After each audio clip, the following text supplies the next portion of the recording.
어제 읽었던 시편 111편과 112편 그리고 내일 우리가 볼 113편은 할렐루야 시편입니다. 찬송시라고 그랬죠.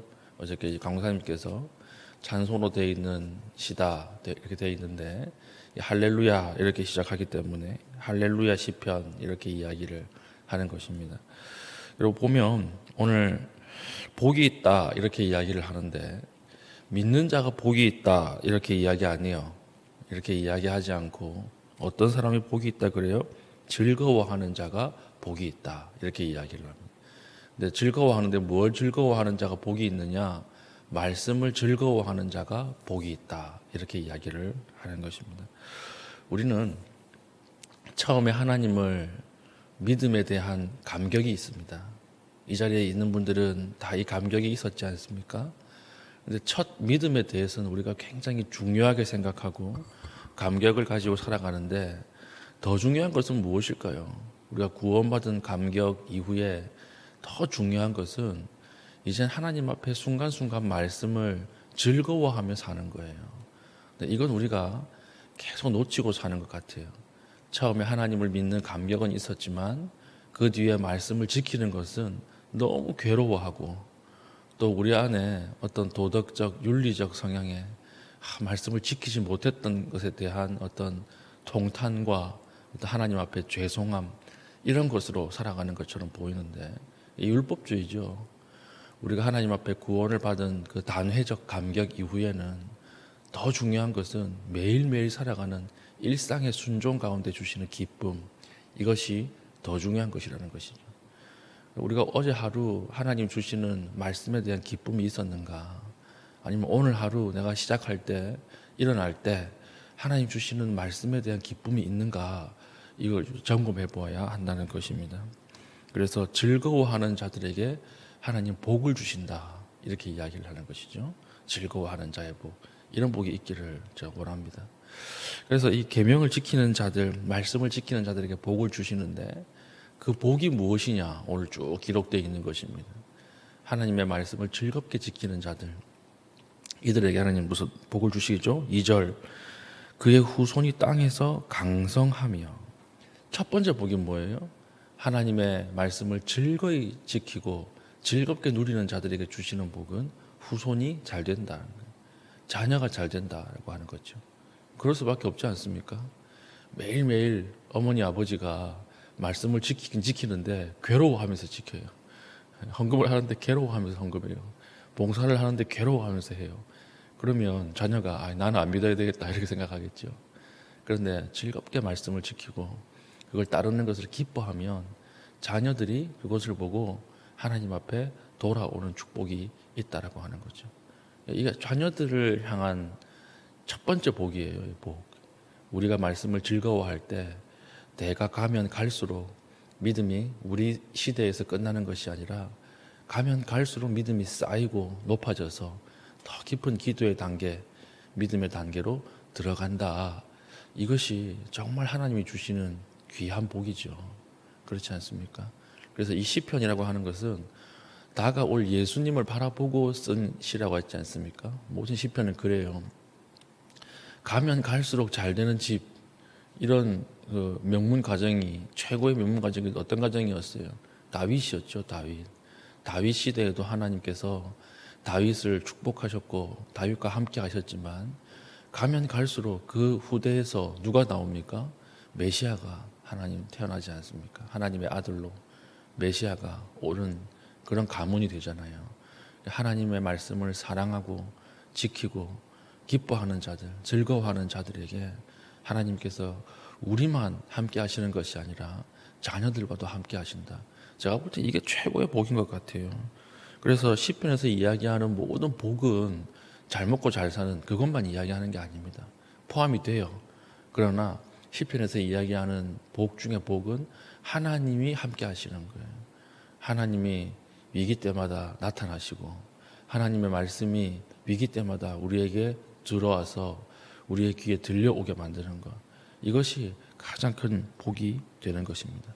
이 복을 우리 자녀도 누리고 우리 손주, 손자도 누리고 이런다고 생각해 보십시오. 축복이죠. 그렇죠. 이런 축복이 있길 바랍니다.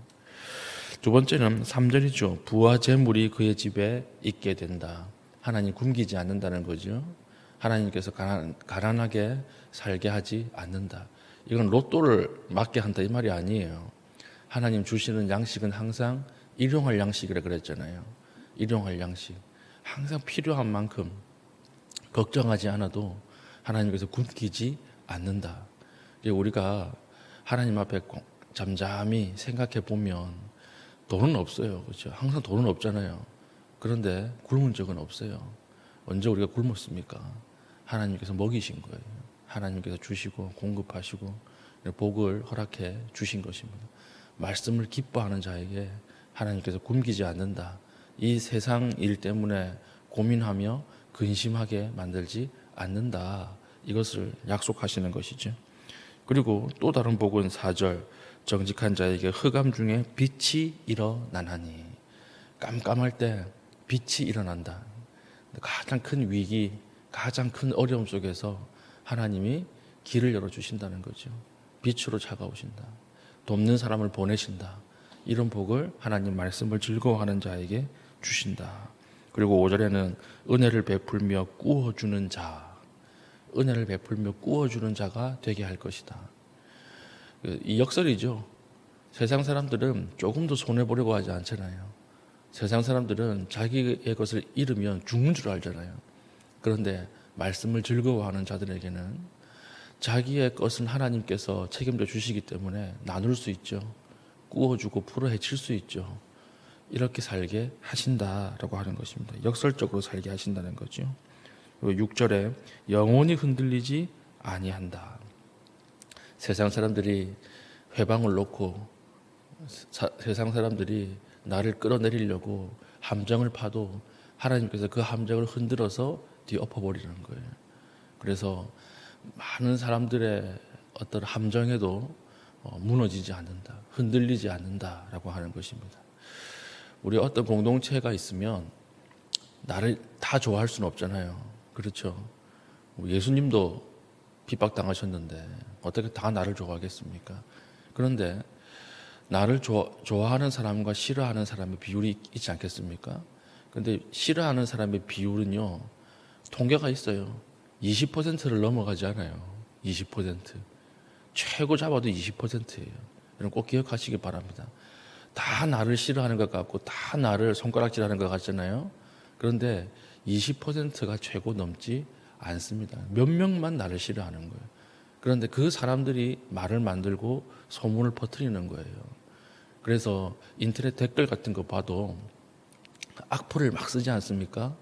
악플은 누가 쓰느냐? 전체 인터넷 이용자의 20%가 80%의 악플을 쓴다는 거예요. 그런 거예요. 그러면 문제는 뭐냐면 나한테 들리는 말은 이 20%가 하는 말만 들리거든요. 나를 싫어하고 손가락질하고. 그러면 대인기피증 옵니다. 그러면 우울증 걸려요. 나머지 가만히 있는 80%는 나한테 관심이 없거나 중립이에요. 또 나를 지지해 주는 사람이에요. 이런 사람이 훨씬 많아요. 그런데 20%만 가지고 내가 보면 내가 무너지고 흔들리는 거예요. 그때 우리가 무엇을 보게 만드는가가 중요한 거죠. 하나님이 20%를 하나님이 가려주시는 거예요. 이게 흔들리지 아니한다는 뜻입니다. 80%만 나를 보게 하시고 20%는 막아주신다. 하나님 그거 덮어주시는 거예요. 그러면 대인기피증 없는 거죠. 우울증 없는 거죠. 그 시간이 넘어가게 되는 것입니다. 이런 하나님의 덮으심, 이것이 흔들리지 아니할 것이다. 이렇게 이야기를 하는 것이죠. 그리고 7절 그는 흉한 소문을 두려워하지 아니하며, 똑같은 말입니다. 8절 그의 마음이 견고하여 두려워하지 아니할 것이라. 여기에서 견고하다라는 단어가 굉장히 재밌는 단어인데, 견고하다라는 단어가 뜻이 두 개더라고요. 찾아보니까 첫 번째는 뭐냐면 버틴다라는 뜻이에요. 버틴다. 견고하다, 버틴다. 근데 또 다른 뜻이 하나 더 있더라고요. 참 신기한 뜻인데 기댄다라고는 뜻이 있어요. 기댄다. 근데 이 서로는 완전 다른 말 아닙니까? 버티는 거, 기대는 거. 완전 다른 뜻이죠. 근데 같이 사용하는 거예요. 이 말은 무슨 말이냐면 우리가 버티긴 버티는데 기대면서 버티는 거예요. 이게 참 오묘하죠, 히브리어가. 기대면서 버티는 거예요. 그러면 이겨낼 수 있는 거예요. 그럼 버틸 수 있는 거예요. 온전히 내 힘으로 다 버텨내려 그러면 힘들어서 못 버팁니다. 버티긴 버티는데 사람이 상해요. 그런데 그 뒤에 예수님께서, 하나님께서 말씀을 즐거워하며 지키는 자들에게 하나님께서 뒤에 버팀목이 되어주신다는 거예요. 그래서 우리는 그 하나님께 버티면서 기대는 거예요. 그러면 버틸 수 있습니다. 그러면 이겨낼 수 있습니다. 그러면 힘이 덜 들어요. 사람이 상하지 않아요. 하나님께서 이런 축복을 주신다라고 하는 것입니다. 그러니까 참 하나님께서 우리의 삶을 깊이 있게 아시는 거예요. 우리가 얼마나 힘든지, 얼마나 고통스러운지 아시고 그 뒤에 서 계시는 거예요. 그래서 그때마다 하나님 앞에 기대게 만들어 주신다라고 하는 것이죠. 그리고 또 다른 복은 9절, 그가 재물을 흩어 빈궁한 자들에게 주었다. 그러니까 그들은 영원히 있게 될 것이다. 하나님께서 모든 것을 채우시고 하나님께서 허락해 주신다. 이것입니다. 이게 어떤 복이에요? 말씀을 즐거워하는 자들에게 주시는 복입니다.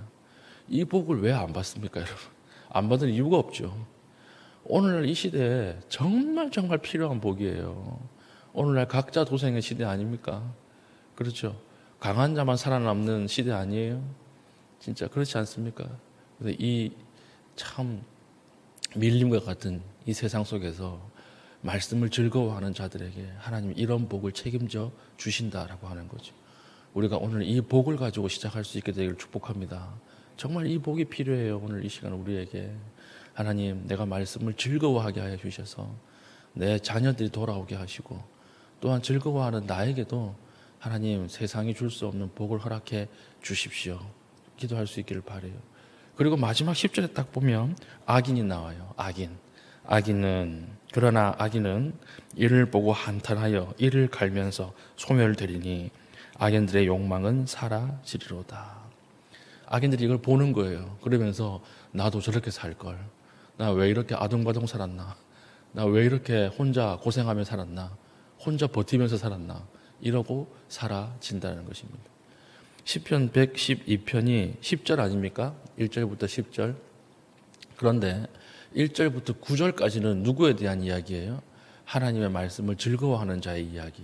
마지막 한 절은 악인에 대한 이야기예요. 이걸 보면 무엇을 알 수 있을까요? 하나님의 관심은 어디 있습니까? 하나님 말씀을 즐거워하는 자들에게 있다라고 하는 거예요. 90%의 하나님 관심은 자기 말씀을 지키고 즐거워하고 하나님 앞에 나오는 자들에게 있고 10%의 관심은 악인에게 있다라고 하는 거예요. 하나님 악인도 인도하세요. 하나님 악인도 사용하시는 하나님이십니다.